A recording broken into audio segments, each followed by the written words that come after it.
네, 안녕하세요. 지난주에는 그 중국의 전통적인 그 외교에 관해서 여러분들과 이야기를 했고요. 그렇게 해서 이제 기본적인 그 내용들에 대해서는 여러분들이 조금 숙지했다고 생각을 하고, 오늘부터는 본격적으로 중화인민공화국, 즉 지금의 이 신중국이 성립된 이후에 이어지는 대외 정책, 외교 정책에 대해서 여러분들과 함께 같이 수업을 진행하도록 하겠습니다. 그 첫 번째로 모택동이 권력을 잡고 나서 1949년부터 1956년도까지 있었던 시기를 우리는 대소일변도 외교 정책이라고 얘기를 하는데요. 오늘 그 부분을 여러분들 같이 한번 보시면 좋겠어요. 네, 중국은 그 1921년도에 중국 공산당이 성립이 되었어요. 이거 지난주에 여러분들하고 같이 얘기했던 부분이고요. 이 중국 공산당이 1921년에 성립이 되고 나서 1949년도 중화인민공화국이 수립이 될 때까지 그 기간이 약 28년 동안입니다. 그래서 중국에서는 중국 공산혁명의 시기를 1949년에서 1921년을 빼면 28년이죠. 그래서 28년 동안 중국 공산주의 혁명 시기였다라고 이야기를 합니다. 그리고 이 중국 공산당을 초기에 만들었을 때 마오쩌둥이 물론 참여를 했지만 그럼에도 불구하고 다른 사람들, 다른 지도자들이 중국 공산당을 만들고 이끌었던 핵심 멤버였어요. 그러나 점차 이 국민당과 공산당의 내부와 갈등이 심화되면서 그 사이에 누가 권력을 잡게 되느냐 하면 바로 마오쩌둥이 권력을 장악을 하게 돼요. 그래서 마오쩌둥이 권력을 장악한 이후에 국민당과 계속 투쟁을 해서 1949년도에 드디어 이 장개석의 국민당을 대만으로 쫓아내고 중국 대륙, 우리가 일명 얘기하는 메인랜드 차이나에서 중화인민공화국이 수립이 됩니다. 그리고 그 수립된 날짜가 1949년도 10월 1일이었어요. 이렇게 중화인민공화국이 수립이 되고 나서 마오쩌둥은 중국을 대표하는 국가의 주석이 되었고요. 그리고 그러면 자 중국의 국가 형태는 어떤 형태로 갈 거냐에 대해서 사회주의 체제로 간다라고 규정이 되었어요. 그래서 중국은 공산주의 혁명을 할 때 사실 여러분들 기억하시겠지만 소련의 도움으로 성공할 수 있었고요. 반면에 미국과의 관계는 상당히 악화가 되었어요. 그랬기 때문에 소련의 도움을 받았다라고 하는 것과 미국은 장개석을 도와줬기 때문에 당연히 중국은 누구를 채택한다? 소련을 아무래도 소련에게 더 의존하게 되고 국가의 시스템도 그 사회주의 시스템으로 만들었다라고 하는 것 여러분 기억하실 거예요. 네, 이렇게 성립된 중화인민공화국은 마오쩌둥을 중심으로 해서 아주 빠르게 국가를 사회주의로 변화시킵니다. 그래서 기존에 있었던 사유재산 제도를 폐지하게 되는 거죠. 우리는 그것을 보고 사회주의로 개조했다라고 얘기를 해요. 첫 번째. 두 번째로는 정치적으로는 공산당 독재의 기초를 만들게 되죠. 그래서 지금도 중화인민공화국을 통치하는 정당은 폴리티컬 파티라 그러죠. 정당은 중국 공산당이에요.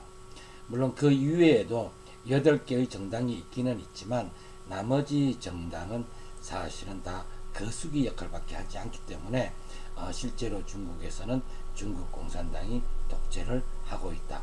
그렇게 이야기를 할 수가 있어요.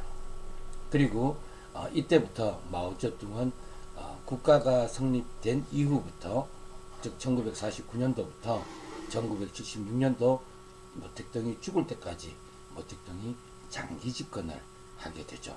우리가 얘기하는 일명 독재 정당의 독재가 시작된 거예요. 그리고 지금까지도 시진핑 그에 와서도 사실 중국은 여전히 공산당이 통치하고 있고 권력이 1인에게 지배하는 이 시스템이 유지되고 있어요. 밑에 있는 그 국휘라고 그러는데 휘장을 보시면 중국 공산당과 네 개의 그 소부르주아, 민족 부르주아, 노동자, 농민을 대표하는 오성 훈기와 그 밑에 보시면 천안문 광장이 보이죠. 그리고 그 옆에는 그 노동자와 농민을 상징하는 그런 이 심볼들이 있어요. 이게 중국을 상징하는 국휘라고 그래요. 국장 또는 국휘라고 그래요. 그리고 모택동이 중국을 그 통치할 때 초기에는 누구의 도움을 많이 받았다? 바로 옆에 나와 있는 스탈린의 도움을 많이 받았다라고 이야기할 수가 있어요. 네. 자, 그러면 모택동 시기의 외교 정책이라는 제목으로 여러분들하고 같이 볼 텐데, 여러분들 그 수업했던 거 기억나시나요? 대외 정책이라고 하는 것은 국가의 목표, 국가의 이익을 달성하기 위해서 대외적으로 어떤 행위를 하는 것을 대외 정책이다라고 했어요. 그리고 대외 정책은 기본적으로 국가의 목표나 국가의 이익과 거의 비슷하다라는 얘기도 말씀을 드렸는데, 그럼 국가의 이익이나 국가의 목표가 뭐였는지 기억나시나요? 크게 세 가지였죠. 첫 번째는 뭐였느냐면 국가의 안전 문제, 두 번째는 경제적 발전의 문제, 세 번째는 국제적 지위 향상의 문제, 이렇게 얘기를 했었어요.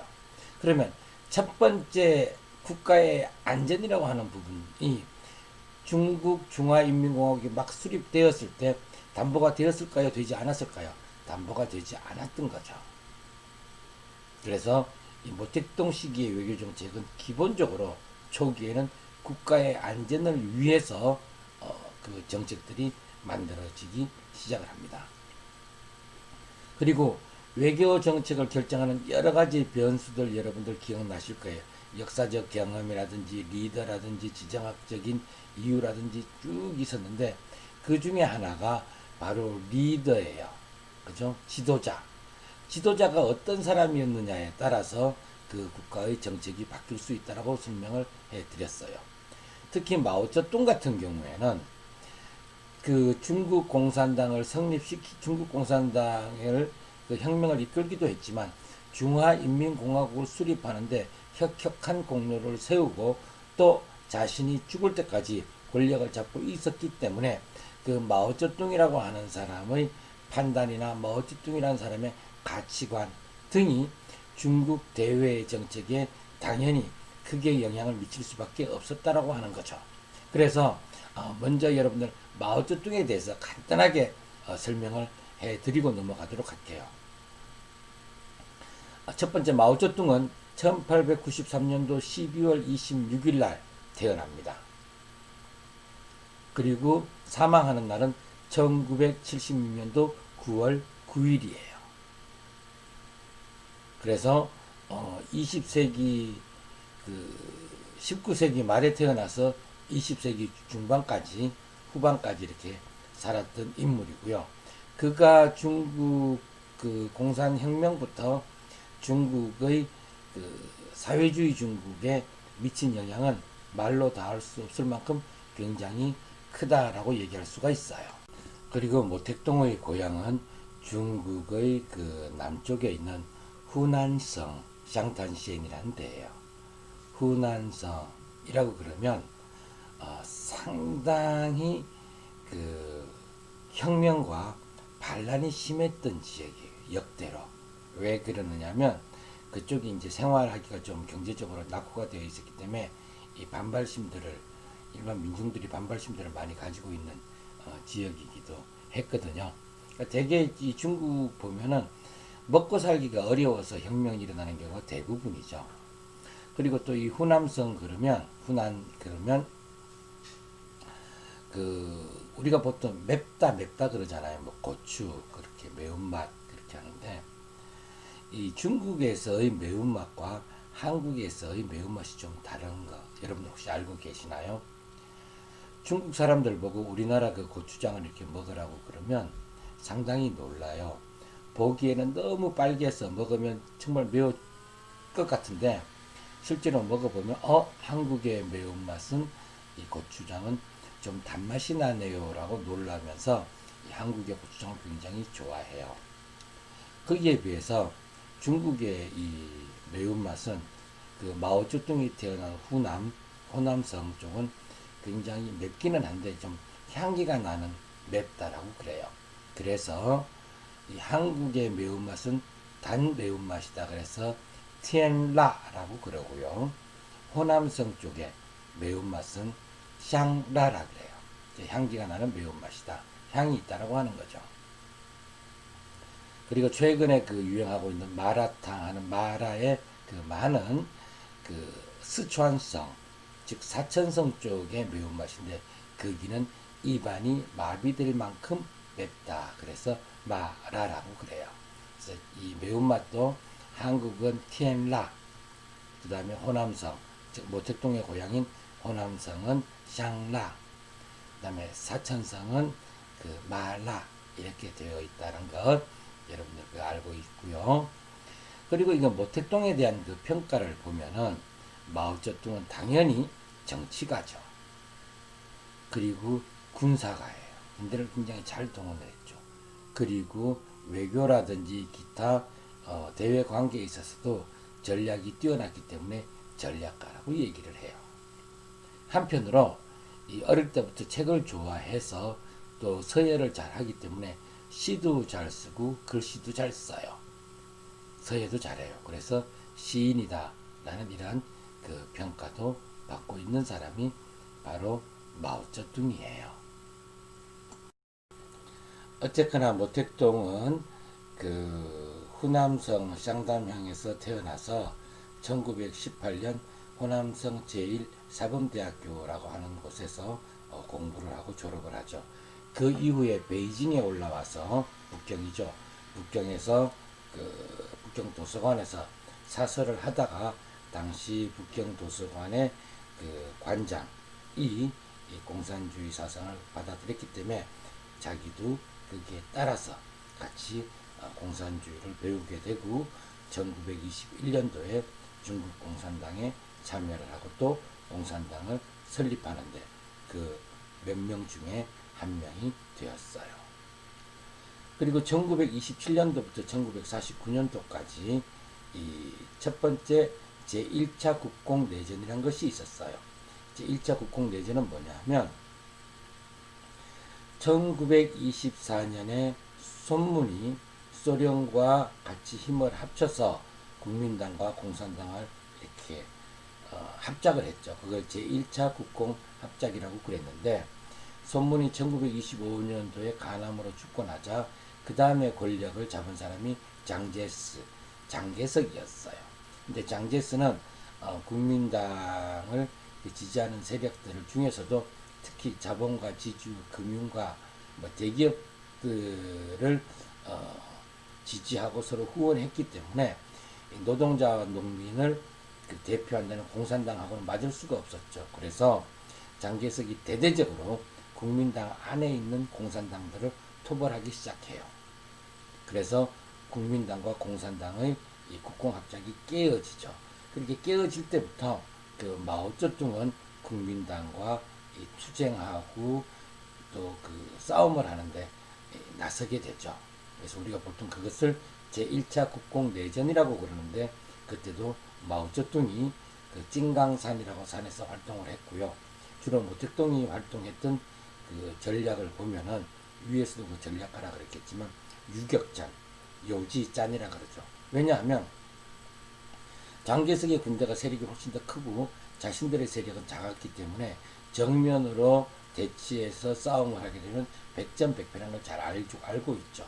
그래서 상대방이 뭐 쉬고 있을 때나 또 상대방이 이동할 때나 이 소수의 인원으로 상대방을 괴롭히는 그러한 전략을 펼쳤어요. 우리는 그걸 보고 그 요지짠, 유격전이라고 얘기를 하는데 그걸 상당히 잘 쓴 것 같아요. 그리고 그 사이에 일본이 중국을 침략해 왔기 때문에 다시 제2차 국공합작을 하게 되죠. 이 제2차 국공합작을 그 시안에서 하게 되는데 우리는 그것을 보고 시안사변이라고 그래요. 나중에 그 여러분들 그 중국의 시한사변에 대해서 한번 찾아보거나 또 시한에 관심을 가지면 그 부분들을 아실 수가 있을 거예요. 그리고 제2차 국공내전이라고 그랬는데 제2차 국공내전이라고 하는 것은 바로 1945년도에 일본이 태평양 전쟁에서 패망을 하고 중국 대륙에 국민당 세력과 공산당 세력 둘이 남아 있었는데 결국은 둘 중에 하나가 승리를 해야지 중국을 통일할 수가 있잖아요. 그래서 국민당의 장개석과 공산당의 마오쩌둥이 싸움을 하게 되죠. 그것을 일컬어서 국공내전이라고 그러고 3년간 싸움을 전쟁을 하게 됩니다. 그리고 그 전쟁에서 누가 승리했다? 마오쩌둥이 승리하고 장제스는 국민당을 데리고 대만으로 도망갔다. 그래서 대만의 그 중화민국이라고 하는 나라를 다시 망명정부로 가 있었다. 그래서 그것이 지금까지 이어져 오고 있다. 그래서 중국과 대만은 분열 국가이다. 그죠? 이렇게 여러분들 알아두시면 좋고, 그리고 마오쩌둥이 이 공산당에 참여를 했지만 정말로 완전하게 권력을 잡은 것은 1942년도라고 그래요. 물론 그 전에 준이회의라고 하는 데서 잡기는 했지만 완전하게 권력을 잡은 것은 1942년도라고 얘기를 할 수가 있고요. 1945년도에 중앙위원회와 군사위원회 주석직을 맡게 되죠. 중국에서는 지금도 제일 중요한 그 자리가 뭐냐면 당 중앙위원회, 당 군사위원회 주석이에요. 군사위원회 주석이라고 하는 것은 뭐냐 하면 중국의 무력, 즉 군대를 동원할 수, 통솔할 수 있는 힘을 가진다는 거죠. 그래서 그 마오쩌둥 이후에 덩샤오핑이나 장泽민이나 후진타오나 시진핑이나 모두가 다 다른 자리는 내놔도 딱 한 자리 내놓을 수 없는 자리가 뭐다? 바로 군사위원회 주석 자리예요. 그래서 그 군사위원회 주석 자리가 그만큼 중요했기 때문에 마오쩌둥은 나중에 문화대혁명 때 다른 자리들은 내려놓았지만 군사위원회 자리는 주석 자리는 내려놓지 않았다는 거죠. 그리고 1949년도에 중화인민공화국이라고 하는 나라가 성립이 되니까 1949년도 이전에는 정당이죠. 공산당. 근데 1949년이 되면 중화인민공화국이라는 국가로 바뀌는 거예요. 그래서 국가에서도 중화인민공화국에서도 마오쩌둥은 뭐를 한다? 국가 주석을 한다. 그래서 마오쩌둥은 군사위원회 주석과 중화인민공화국이라고 하는 국가의 주석을 겸직을 했다라고 하는 거예요. 여러분이 그 베이징에 가시면 베이징의 상징인 천안문이죠.天安门이 있어요. 그天安门은 중국의 고궁이라고 하는 자금성으로 들어가는 그 제일 앞에 있는 그 성곽을 천안문이라고 그런데, 그죠? 이 세상이 평화로워라 하는 뜻으로 이 천안문이라고 그러는데, 거기에 보시면 큰 그 입구에 초상화, 누구의 초상화냐면 마오쩌둥의 초상화를 보실 수가 있어요. 마오쩌둥이 가장 가운데에 있고 그 밑에 그 옆에 뭐라고 글자가 씌어져 있느냐면, 여러분들 사진에서 보시면 중화人民共和国万岁, 중화인민공화국 만세. 그리고 그 옆에 마오쩌둥 사진이 있고 다시 그 옆에는世界人民大团结 万岁. 그렇죠? 세계의 인민의 대단결 만세. 그래서 중화인민공화국과 세계인민의 대단결, 이 말은 중국의 시스템이 사회주의다라고 하는 것을 얘기를 하고, 또 하나는 세계인민 대단결이라고 하는 이 단어 속에는 이 중국이 앞으로 미국과 소련을 제외한 다른 많은 세계의 그 인민들, 즉 국가들을 자신의 편으로 끌어들이려고 하는 그러한 전략적인 내용이 들어있는 표어예요. 그리고 재미있는 것은 여러분들 혹시 주위에 그 중국 돈을 갖고 있는 사람이나 여러분들 지갑 속에 중국 돈이 있으면 한번 그 중국 돈을 한번 이렇게 보세요. 중국 돈에 보면은 그 100원짜리가 제일 큰 단위거든요. 중국 돈 100원이면 우리나라 돈, 한국 돈 지금 한 17,000원 정도, 1대 170 정도 돼요. 1대 170 정도 되는데, 100원짜리, 50원짜리, 10원짜리, 1원짜리까지 모든 돈에는 누구의 초상화가 그려져 있느냐면 마오쩌둥의 초상화가 그려져 있어요. 그래서 그만큼 마오쩌둥은 중국에서는 근접할 수 없는, 비판하면 안 되는 그러한 그 사람으로 이렇게 인정되고 있는 거죠. 그래서 농담으로 그렇게도 얘기를 해요. 마오쩌둥은 거의 신적인 수준이다 이거야. 그래서 왜 그랬더니 중국 사람들이 뭐를 좋아하느냐? 돈을 좋아해. 그래서 굉장히 실용주의적인 사람들이 중국 사람들이거든요. 그래서 나는 I love 마오쩌둥 이란 조커를 하는데, I love 마오쩌둥이라고 하는 얘기는 뭐냐면 나는 돈을 좋아합니다 라는 뜻으로도 농담을 하기도 해요. 그럼 굉장히 아이러니하죠. 중국은 사회주의 국가인데도 불구하고 중국 사람들은 돈을 좋아하는데 그 돈의 초상화는 누구다? 마오쩌둥이다. 근데 마오쩌둥은 자본주의를 싫어하는 사회주의 세력이었어요. 이런 이 아이러니가 사실 중국 돈을 보고 있으면 그런 생각이 떠오르기도 해요. 그래서 중국 사람들이 제일 좋아하는 것은 마오쩌둥이다. 왜 마오쩌둥을 좋아하느냐? 마오쩌둥이 돈마다 다 인쇄되어 있기 때문이다 라고 얘기를 해요.